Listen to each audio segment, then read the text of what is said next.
Action.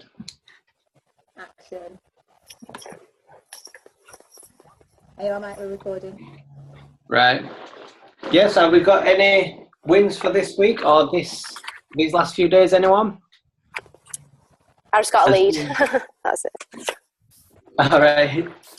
Is it your first ad that you were saying, yeah, Pamela? because I ended up putting an ad up and I ended up getting shut down. So Facebook disabled my account, so I had to start from scratch almost. But I've had other stuff going on, so I've only just started doing it all again. But yeah, finally it's up and running. One ad anyway. Hoping tonight I'm going to get another one up. We'll see what happens there. Cool. And I've seen quite a lot of people have started up new Facebooks as well off the back of Sunday's Mastermind. Harriet, I think, have you set one up? Yeah, and I was feeling so positive about it, and then the whole thing got deleted. All right.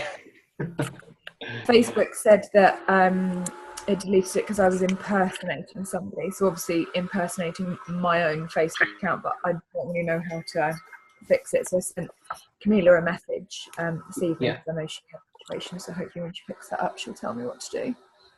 The only real way to stop it happening is if you either get a VPN or do everything on an incognito tab or like a private browsing tab, and you can't have it on your phone. You pretty much just got to have it totally separate. Any time it flags, it will just give you that thing where it says please upload a photo for authentication, and then you upload it and just never hear back, and then that's just it done. So how weird. Well, it makes sense because I don't know how Nate's obviously got 3 accounts because he's Vietnam, UK. Any ones that are off the same IP will just flag. So if I just use a VPN, yeah, you can get a free one. Tunnel Bear's free or something. So okay, I'll do that then. I'll do that this evening. Yeah, the idea of doing that in the first place was to sort of just keep it within friends, local friends, if you like. But I remember when I first did my account, I didn't have any. I deleted everyone I knew to start with, so I didn't really need to do that. Yeah, I remember you telling me that, Rich. You just sort of started from scratch, but on your one that you had already, didn't you? Yeah, my fan page, I literally deleted everybody that I knew off it, friends, everybody, and just started from the team and build up, and now I've got 3,500 followers or something. But yeah, just start off with, I just got rid of everybody and started from scratch. Yeah, I guess that's an alternative then. If you really can't get this second account, that's a good thing to do, I guess.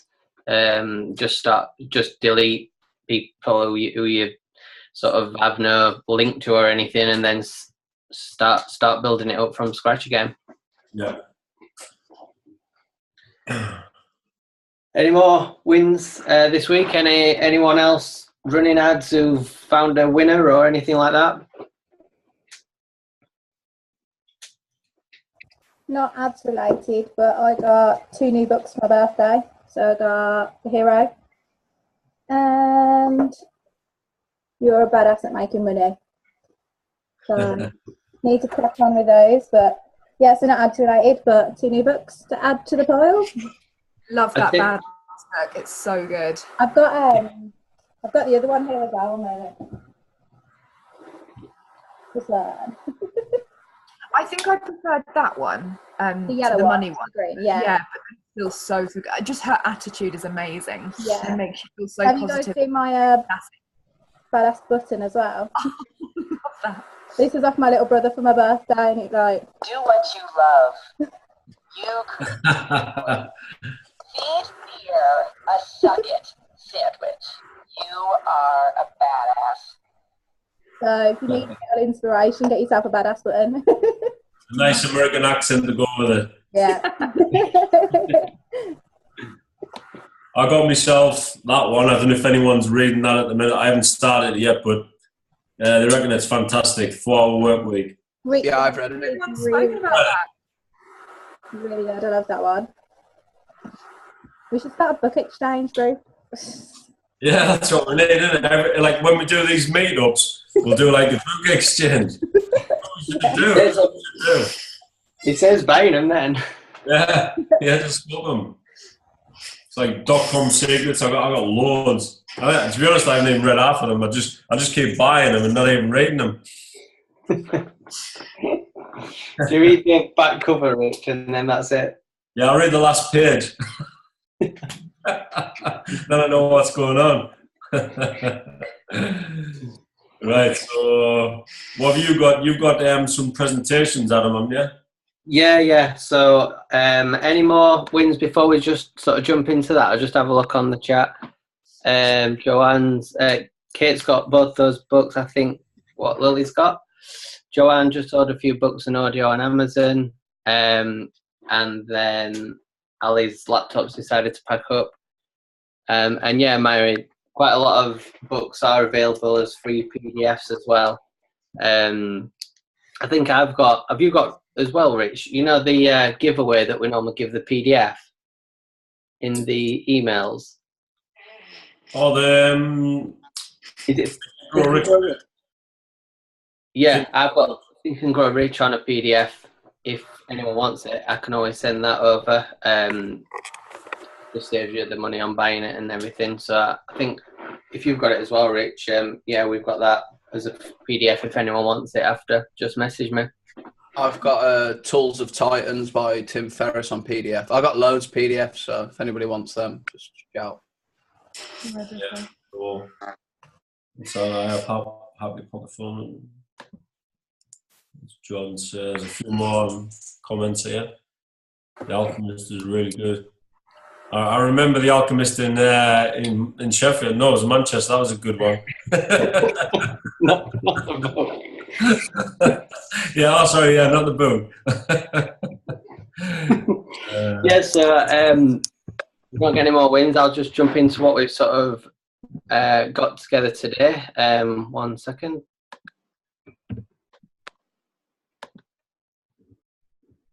Yeah, it is a good book, though, that, Jordan. Yeah, so what we was going to talk about was basically your story and journey so far. And I mainly took this information out of Expert Secrets. So yeah, the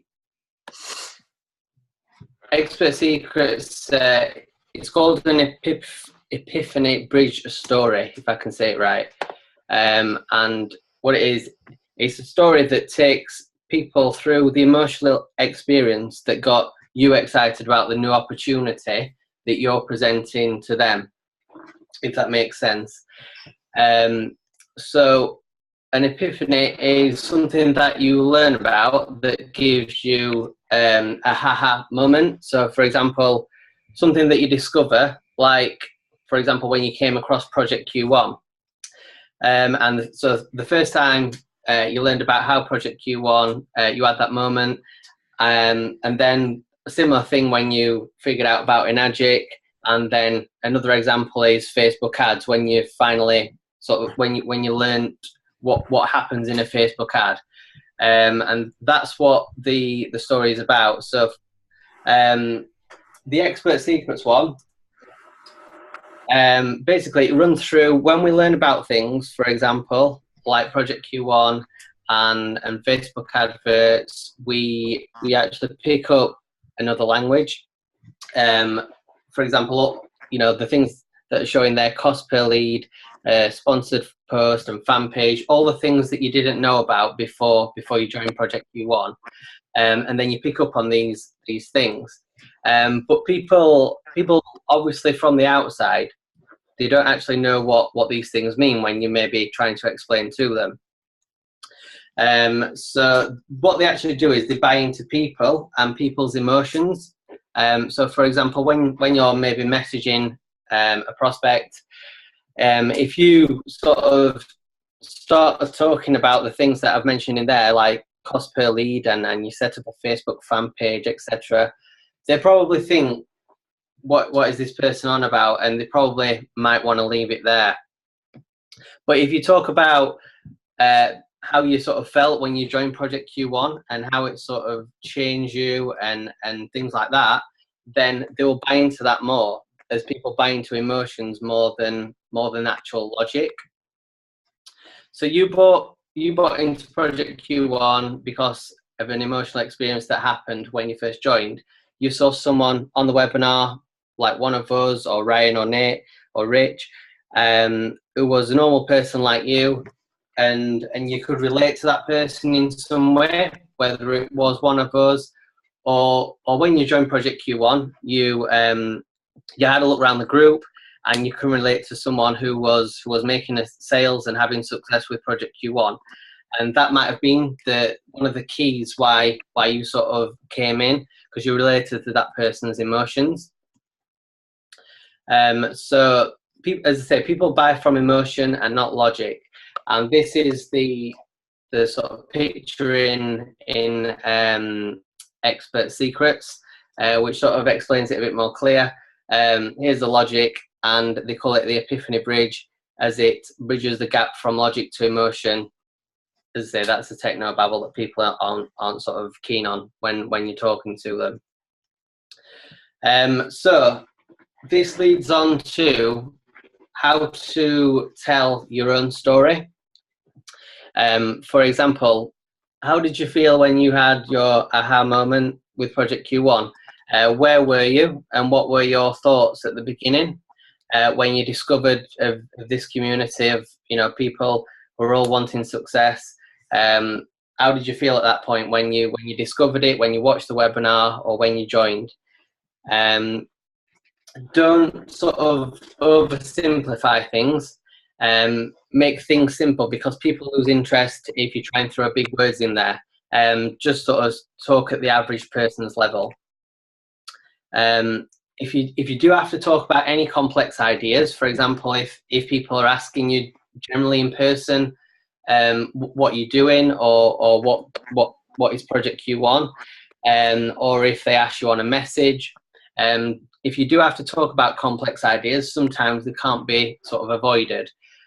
So you can use something called a kind of light bridge. This is an example of how to use it. For example, if you message someone and talked about the automated sales system, people might think, what's an automated sales system? I don't really understand that. How you can explain that is, you can say, this is like a business that runs for you 24/7 while you're living your life. And you can sort of expand on that if you like. For example, you could say, it works behind the scenes, the system that we have, and you can get on with your daily things while the automated system works, if that's what they ask. And that's just an example. Obviously, people might ask different questions, but you can always try and bring it down to their level. And you can always use that bridge, the kind of light bridge, and say it's kind of like this, and just explain things a bit more simple. And that's just the diagram of the book which explains that. Yeah. Just to kind of simplify the kind of light bridge a little bit further, the way I use the kind of light bridge is, for instance, if you want to explain to friends or family, or even some people sometimes, about a Magic and Project Q1 and how it all kind of works, is the way that I explain it is to say it's kind of like Herbalife, or it's kind of like the aloe vera creams and things like that. So it is affiliate marketing in terms of you buy into it and then you kind of promote it through whatever way you want to. With kind of Herbalife, you tend to see people losing a lot of weight and kind of promoting it on Instagram and things like that. So that's the way I use the kind of light bridge in terms of kind of the business side, just so that you guys have got that kind of connection as well. So I use the kind of light bridge with Herbalife aloe vera cream, something that's like low market and people can relate to. Yeah. So imagine that, but on a bigger scale. And then just on the back of that, they might say to you, oh, so do you have to get friends and family involved? And then you would sort of say, no, what we do is we run Facebook adverts off a fan page, and a fan page is kind of like a personal Facebook page, but on the business side of things. And then that doesn't sort of lead you down the road where they're going to say, what, so do I have to sell to family or friends? Because I think a lot of people are sort of frightened about that. So yeah, that's what they call the kind of light bridge, or Russell Brunson calls it in his book. Has anyone else got anything to add, sort of Josh or Rich? Yeah, I think when you talk about simplified language, I think it's that book, or I've read it somewhere else before. They did a breakdown of all the successful campaigns presidents have ran in the US, and they look at the average grammar level for winning campaigns, and I'm pretty sure it's like grade 3 grammar, and then the people that come runners up is usually like grade 8 or 9. So even if you think like you're using language in your adverts as well, I've started doing this, and the results are so much better. So just keep everything mega simple, single sentences. Don't like smash massive paragraphs on, because people just aren't reading that enough. And it's turned my lead cost, like it's probably reduced my lead cost by 30 to 40%. So yeah, simple is always better, I think. Yeah, I would agree as well. I think I've tried both ends of that as well, Josh. Like put a long paragraph together to try and sort of maybe babble on a bit and explain more, and then put shorter sentences together and kept it simple, and simple sort of won every time. So yeah, that's the kind of light bridge. Now the stories are sort of based on 5 turning points of conflict, and the first one is the new opportunity, which is a new situation, which in our case we discovered Project Q1, and then this leads you to the second part, which is change of plans. So you're trying to get in your head at that point where this opportunity is going to take you. Then obviously from there, if you're going to look into it further, you're going to progress from it. When you get to point 3, which is the point of no return, this is sort of the point where you had to make a decision, whether you was going to sort of get up and running with Project Q1, for example, create your fan page and press on with the training and book your coaching call, or it could be, for example, you decide to become affiliated with Enagic and get up and running that way. This leads to this, when you do make that decision, the point of no return, I mean, it can go the other way as well. You could have sort of done a total U-turn and decided, it wasn't for you, and that's the point of no return. If you ploughed on with it, you're here now, so you must have, then that would lead to, getting started, and any complications that you might have had and setbacks in getting started. Or, for example, if anyone saw my Go Lives last weekend, I did the 2-part, and I sort of tried to cover this off in 2 Go Lives. And I sort of, with the major setbacks, I went in that way with that I had friends asking me if I was doing the right thing and trying to sort of hold me back, and trying to tell me that I couldn't make money online and things like that. I had a few sort of thoughts in my head myself about, have I got time to actually do this, when I first started. So yeah, the setbacks could be anything, but mainly, I mean, Josh's setbacks, he'll probably tell you he had just a few issues with Facebook. Yeah, just a few, but as I said to Pamela when it happened to her, I don't think I would have been where I am today without it. And when I think it's good, like if leads and people ask me now and I tell them the truth, they're always far more interested than if I'm like, yeah, well, I joined and then a week later I was retired. They're like, nah, not interested. So everybody needs this adversity, and they want it. I think he talks about in that book as well, the having flaws and showing your flaws as you set back. So I started, I was very good at talking in front of the camera, but then, and you'll go into that, but yeah, so. Yeah, I mean, if, like Josh says, if everything went smoothly, we just got involved in online business and made loads of money and that was the end, no one's going to buy into that. As I said earlier on, it's all about emotions and how real people are as well. So yeah, the fourth one is the setbacks, which could be a mixture of things. The fifth one is the climax, which is the where you actually are now. It's not the end, but it's just the sort of pivotal point. For example, I use the fact that I've been a success with Project Q1 and I've been able to quit my job and things like that, but people might not be as far on as me. So for example, people might be that point, number 5, it could be someone that's just starting their first Facebook ad or found a winning ad, or just the fact that they've started their Facebook fan page and they've fully committed to it. I'm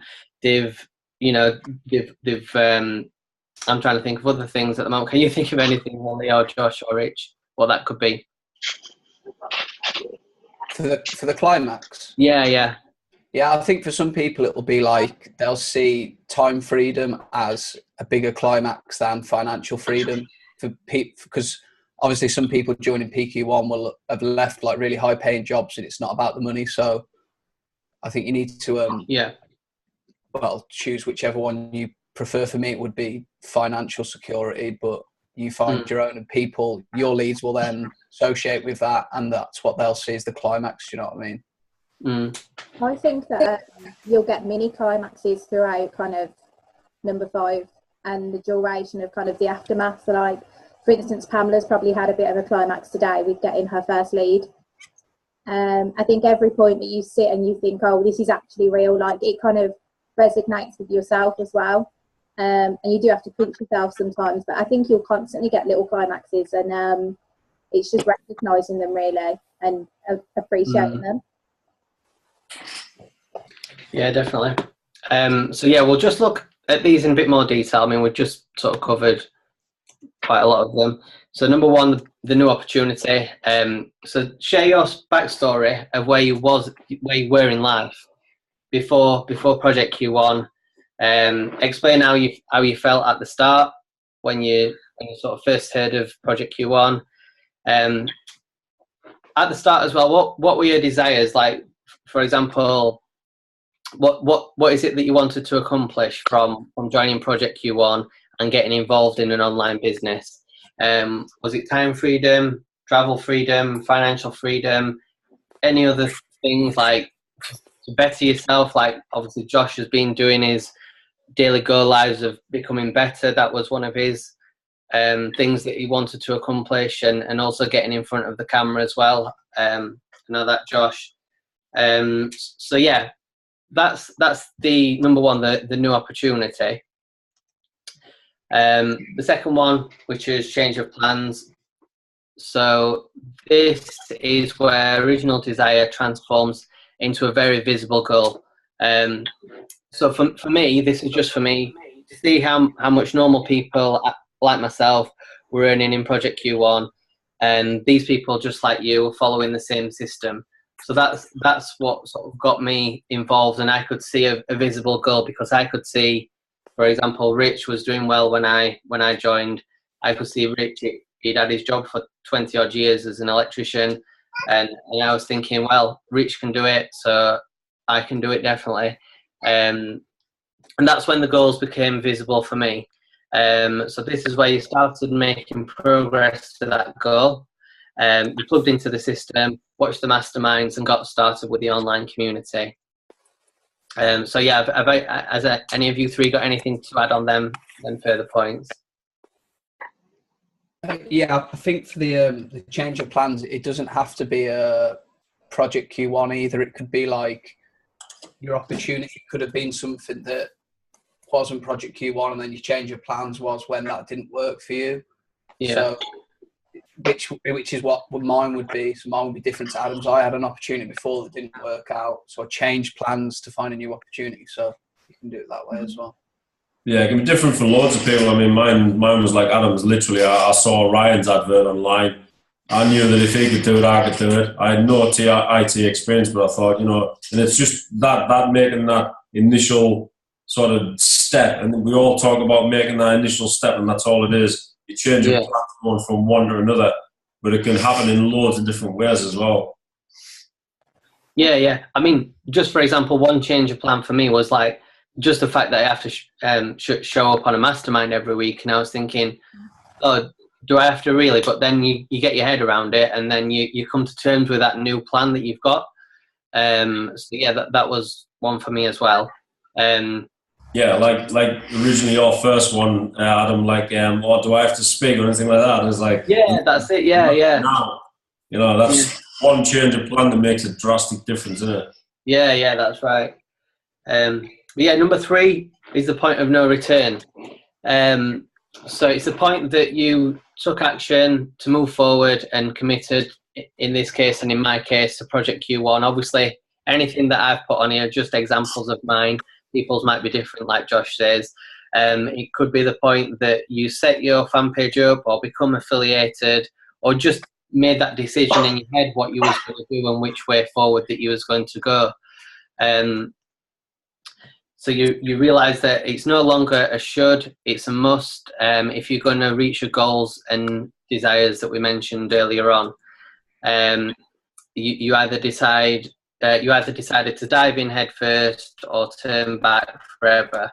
So yeah, that's number 3, the point of no return. And then the 4th one is setbacks that we discussed as well. So these could be that you've realised that you don't actually have the time to do this.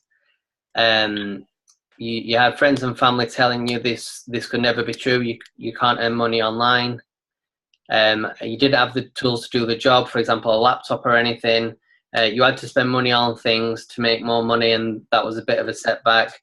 I didn't add, there's Josh's in there that he had a few setbacks with Facebook and things like that. Can you guys think of any other setbacks that could be involved in that? I think you've covered pretty much what I would have said there, like Adam. Yeah. I think. Sorry, go on, Lilybeth. I was just going to say little things. For instance, I know Camila recently lost her job and got a new job, so there can be kind of setbacks within your journey as well. So that's what I was going to say. Yeah, I think you can talk about. I say it all the time, but the first sale is definitely the hardest. So you can use that as a setback. Say it took a bit longer than you expected, but you came back from it. Is really important for people to hear that. So, short term, you feel bad because you haven't got that first sale. Long term, leads will respect you more because you've been truthful and been honest about the opportunity. You know. Yeah. So I'm saying that because she's in the chat saying that she's struggling to speak to leads about results when she's still to make her first sale. And I think it's, again, the people replying are putting good stuff. So, like, tell them about other people's success within the community. Yeah, definitely. Plus, it's not even just like about the sales. Sometimes you can explain and aware that how the community, just being part of a like-minded community. I mean, that's what did it for me when I first joined. I've never sort of been involved with a community because I always worked on my own. So being involved with a community that was totally like-minded and everybody wanted that much success for the same person who ever joined, and that's a huge like winner for somebody who's wanting that, who hasn't sort of got results at all. You know, it's massive. Yeah, I mean, like Josh says, it's probably not. I mean, the main thing about the setbacks is that you recover from them, and that you make. Obviously, you're determined to turn these setbacks around into wins. So yeah, that's the main thing about setbacks, and like we said as well, if there wasn't setbacks, it wouldn't make us real. You know, there's bumps in every road. Even if for people who have an employed job, I guess the first couple of weeks they might have a couple of setbacks in that job. So yeah, that's the 4th one. And then the 5th one is obviously what we discussed, the climax. So reveal the journey of transformation that has happened, and how have you improved or changed since point number 1 right through to now. That's not sort of financially, it's sort of how has it changed you as a person, what things have you done to improve, and how have you improved. Be real with this. Like I say, with the setbacks, if if things just went smoothly, I don't think people buy in as much. And like Josh says, if you just said to someone that you made a sum of money overnight when you've just started, they're not going to buy into that, are they, Josh? No, not at all. It's like if you say to someone that you won the lottery, no one's ever really that happy for you. They're like this guy. But whereas if you say, oh, well, what I've done is I've started this and I've worked hard and I've followed these steps and now I'm more relaxed, X, Y, and Z. And at the same time, I've got financial security. People will be like, whoa, this guy's real. So I want to do the same, Yeah. Talk about how you feel, because people can relate to this as they could feel that way too. It's all right saying I've done this and I've come this far, and but people only relate to things emotionally, as I said earlier, so they can relate to it. If you said, when I started, my dad was giving me grief, saying, why have you started an online business? And I felt like that I couldn't make decisions for myself. I was having him, make decisions for me. And they can relate to that because they might have that thing too of people telling them that this is not real and you can't make money online. Talk about the things that you are grateful for when you've pulled through. The online community of support that you've had on this journey. And obviously people will see that it's not you just all on your own as well. You've got a community of support there as well. Have any of you guys got anything to add to that part? Yeah, just about that when you said the second one down there, be real.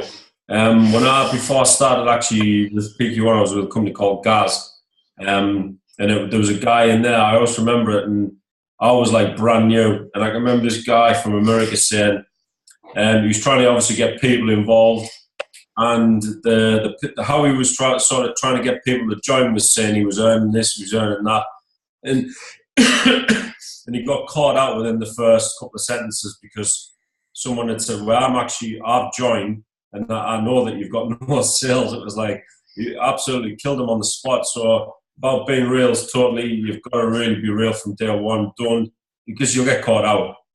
So yeah. Be as real as you can. And like what Rachel was saying there, if you haven't got sales, bring something else into the equation that you can talk about, like say someone else's success or just being part of something. That's it, yeah. I think I used you, for example, Rich, or Rai when I first got going, and yeah, it worked for me.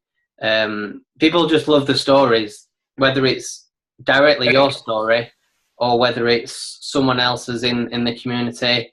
As long as they can relate to that person in some way, and you tell the story in a way that it is real, and if you say that this guy was, like Rich, this guy was an electrician, so you can't sort of, people say, I get a lot of messages saying, well, I'm a builder or something, I can't do any of this, and they always use Richard as an example of, like, he was a tradesman, and I say he was a tradesman for, say, 20 years or whatever, and he's got to grips with it.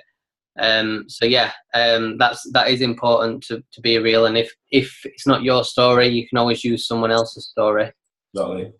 Yeah, and you've got to think as well, just quickly on that, Adam, you've got to think, if leads come in and you start saying stuff like, oh yeah, you can make like 5k in your first month or something, and then they sign and that doesn't happen, then you've got to live with people changing you up, like, oh Josh, I've not made any of this money. Yeah. So your team long term is going to stress you out. It's going to, for a short term gain, it's going to stress you out.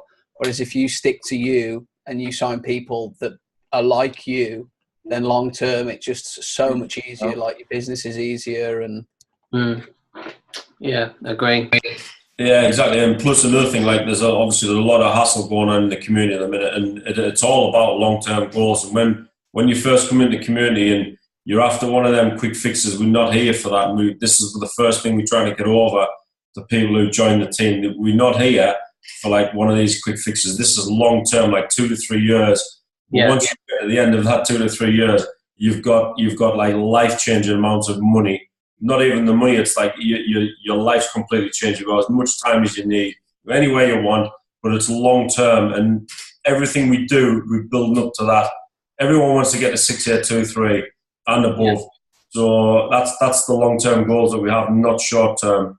Yeah. That's important when you bring somebody in as well. I totally agree, Rich. So yeah, this brings us to a challenge for this week. So the challenge is to tell your own Epiphany Bridge story. Be creative, be yourself. Don't, for example, tell a story where you could be in 1 year's time. Just tell it as you are now, whatever stage you're at. Whether, for example, you are affiliated and you're running ads, or whether you're not even affiliated yet, you could tell your story up to the point of, why you joined Project Q1, what was happening in your life before that. You can follow the same processes we've gone through, whether you're affiliated or not. It can be done in any form. So it could be a go live on your personal Facebook or your fan page. A post engagement on your fan page, which is an advert. Just a normal post on your personal Facebook page. And then you could say, if you are, this is for people that are affiliated, if they want any information about what you're doing, you can always say message me at the end. So yeah, pretty much you can tell your story in any form really that we mentioned there. On a go live, I did it as a go live in 2 parts, and it worked quite well for me. I just did where I was before an online business, and the sort of the start of it right up to the point of joining Project Q1, and then in the second part I did from the point of joining Project Q1 to where I am now. So you could do that in 2 separate page posts, or you could do it as posts on your personal Facebook page if you wanted. And then the winner of the challenge will decide sort of jointly. We'll get a copy of Expert Secrets, or if they've already got it, a book of their choice. And we will announce the winner on next Wednesday's Mastermind. So yeah, a week to get the story sorted. If anyone needs any help, you can always message one of us, or just to see what we think of it. But yeah, that's the challenge for the next week, and that is it. That's a great challenge as well, because like you say, you can do it like as Adam did it, go live, and we've all done a little bit of go lives now, so we've got that little bit of practice. Obviously, if you've never done one, it's a massive opportunity to get your first go live out there. And like I said, just advertise it in the group first, just do it in the group. Or it's free advertisement. It's like an organic post if you just do it on your fan page. You don't have to put a link to it if you're not affiliated. You don't have to put a link to it. Just ask, like Adam said, ask for info. And it's just a really good way of getting organic reach, an organic free advertisement. So, brilliant. Just an idea with that as well, guys. Sorry, I got my camera off to save you all from my face right now. But while we're all setting up new Facebooks and stuff like that, I was just thinking about this, and I'll probably run kind of my aha epiphany story on my new Facebook. I've been ill this week, so I haven't actually done anything with it, even though I've set it up. So it's probably a good starting place if you're setting up that new Facebook page as well. Just while you're reaching out to new people, just set your story up right at the very beginning. Good idea. Yeah, I think that's amazing. Also, as well, you got to remember that in a year's time, 6 months, 2 years, whenever it will be, when you're 6A2-3, which is going to happen if you stay tuned in, you can go back to that will be published, and then you've got even more advertising, because you can say, like, look, this is me 2 years ago, can barely speak in front of a camera, stuttering, stumbling, and now this is me in your new life, the same person but just improved, So I think it's really important to get it out there. Just going actually over what you just said there, Josh. One of the guys in the American team did exactly that 3 years on, and that original video he played had something like 1.2 million views after he'd said he'd done it 3 years ago, and that brought him something like $100,000 worth of sales in about 2 weeks. So that's a massive thing to do. If you can keep all your recordings from all that time and be able to play them back and say, look, this is how I was, this is how my first go live was, or my first video, And this is me now. You know, it's massive. It's huge. Guys, I just wanted to touch on the Epiphany Bridge in your story in terms of like an offline perspective. So offline, if you were to kind of see an advert for a restaurant or anything, and then you say to a friend, "Oh, I've seen a new Frankie and Benny's, for instance, is opening up on the high street," and they say, "Oh no, don't go there. Frankie and Benny's is horrendous." You're going to listen to their word of mouth and their emotions attached to that more than you will kind of the advertisement that you've seen. And that's why your story is so important, because it's your emotion that's attached to this lifestyle and this opportunity and kind of your future. Whereas the ad sometimes doesn't even matter. It's kind of the story you're telling. So that's why your fan page is so important as well, because it's your story, it's your emotion. It's essentially word of mouth online. And kind of through studying marketing, I know Josh Worth currently works in marketing, you'll know that kind of some of the most important marketing tactics are through word of mouth and actually getting people to talk about your kind of restaurant, your facilities, your product or whatever, and getting them to share that on social media and things. So people do listen to people more than they listen to advertisements. And that's why kind of your story and really pinpointing it and telling it is the most important thing that you can do. Absolutely. If I just jump in there? So, hey guys. So I do work in marketing and recruitment marketing, and it's something that we look at. It's called social proofing and the halo effect. So it's where other people assume the actions of others based on their opinions of something. So it's absolutely key. Like whatever you're doing has far more influence over people as opposed to like an advert or anything like that. So yeah, I couldn't agree more with that. Yeah, 100%. Yeah, Jordan Belford, The Wolf of Wall Street, says that people buy on emotion and then they back it up with logic. So they'll see you buy into your emotion, and then the logical side, as soon as they see what you've got to offer with PQ1, they'll be like, whoa, and then they'll just be in, because that's how the psychology works. So yeah, I just do it. And that's like what Adam was saying earlier, really, about, you know, you've just got to see a little bit of social proof from somebody sometimes, rather than hear it in, you know, an advert can do like a lot, but if you sort of hearing it from somebody else as well, that's when it's like hearsay. Hearsay is a massive thing, and people take a lot of notice of it. So if you can directly relate to somebody who's got that success, you can contact them as well. So you've got to bear that in mind. Just reach out to people as well. Yeah, I'll just back that up as well. Where it's like when I first started and it got out what I was doing to a couple of people, even like work colleagues at the time.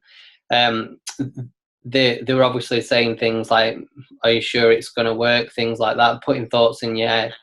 Then obviously I stuck at it, you know, a couple of months, and gradually they asked more curious questions.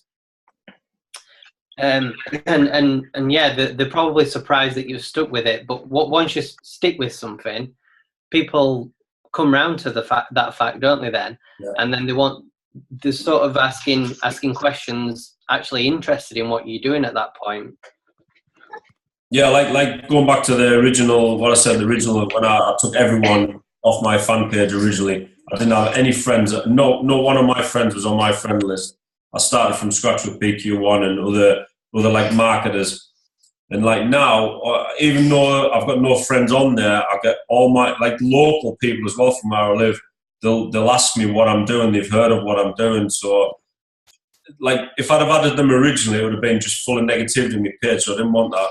But now they can see what's happening, so they all want to know, and that's social proof. So yeah. The proof is in the pudding. I wouldn't personally ever add anyone on my fan page who I didn't like as a friend or local to where I live, because 9 times out of 10 people around you are negative. That's why you sort of get away from them. And yeah, it's just something you bear in mind. That yeah, definitely. I'll add as well. When I did those go lives, like what this was, sorry. Obviously, the first few were just people on my fan page and PQ1. And as the days went on, I started to notice people that I knew from home popping up in the chat and that were watching, that weren't saying anything, like lurking in the background. And then since then, obviously some of them got banned because they just put stupid comments, but there's so many people that are messaging me saying like, oh, what is this? Because it's real then, isn't it? If you're out there, you put yourself on the line, they start seeing results with the posts from like Adam and stuff.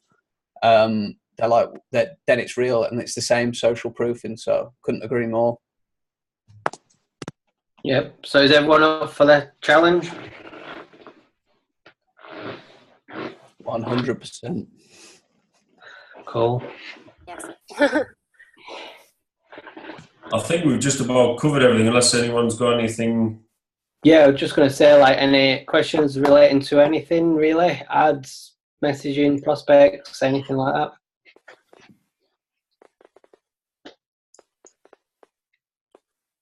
No. No. It's quiet. Yeah, it's quiet. Right, is anyone, I might as well call it a wrap then, haven't we? And let's get on with this challenge then. So when's it going to start? Starting it from tomorrow and have it, bringing it back up on Wednesday? Yeah, start from straight away, yeah, Rich. And then we will, if everyone's got them done by Wednesday, we will have a good look at them on Wednesday next week and then pick a winner. Me, you, Lily, and Josh. Excellent. Sounds good. I'm interested to hear everyone's story as well. Yeah, me too. Definitely, 100%.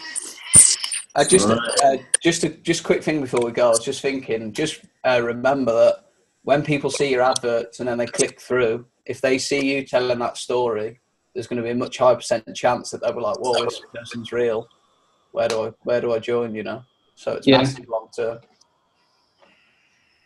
But yeah, good luck, everyone. I definitely, I'm pretty sure you can get a copy of this Epiphany Bridge Story Style on Google if you need it. Yeah. Or back and watch this, I suppose. Or put that, in fact, Adam, if you just put that PowerPoint up somewhere, I don't know where. Yeah. I'll see if we can get it in the files, yeah. Just on the file section as well. I don't know if anyone knows, if everyone knows where it is in the group. But I mean, for example, if you're on your phone and in the Project Q1 group, you just scroll underneath, I think, the cover photo, and there's photos, discussion, files. If anyone's not seen the file section, that's where it is, and there's a lot of useful things in there. For example, the masterminds that we've had, sort of going back like 12 months, and the tech calls that used to happen, they don't anymore, but there's a lot of useful information there from Mike Hale that we spoke about before, and Mike is like the ad king. So if anyone's looking for any inspiration on ads or anything like that, that's in the file section of the group, just under the cover photo. You might have to scroll across a couple of tabs. Just on the file section as well, in there's the reading list, like the suggested reading list. So if anyone has like PDF links and stuff for books that aren't already on there, could they go in the file section as well? So then everyone in PQ1 has access to those PDFs. Yeah, that's a really good idea, actually. I don't know why we've not done that before. Yeah, that's very good. Yeah, we'll get that sorted as well. Cool. Right, so we'll leave it there then, yeah? Yeah.